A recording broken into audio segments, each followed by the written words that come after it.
السلام علیکم ورحمۃ اللہ وبرکاتہ۔ حضرت ابو موسیٰ اشعری رضی اللہ تعالی عنہ روایت کرتے ہیں کہ نبی کریم صلی اللہ علیہ وسلم نے ارشاد فرمایا، کبیرہ گناہوں میں سے سب سے بڑا گناہ یہ ہے کہ آدمی اس حال میں مرے کہ اس پر کچھ قرضے ہو، اس نے قرضوں کی ادائیگی کے لیے کوئی سامان بھی نہ چھوڑا ہو۔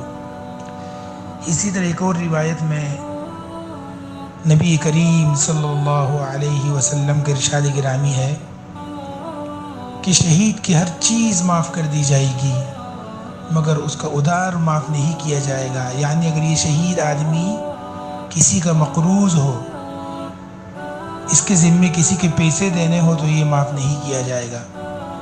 شہادت جیسا عظیم مرتبہ ملنے کے بعد بھی اللہ سبحانہ و تعالی اس کے قرضوں کو معاف نہیں کرے گا، اس لیے کہ یہ حقوق العباد ہے، یعنی بندوں کا حق ہے۔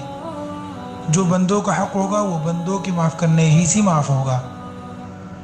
اللہ سبحانہ و تعالی ہمیں حقوق العباد کی پاسداری کرنے کی توفیق عطا فرمائے۔ والسلام علیکم ورحمۃ اللہ وبرکاتہ۔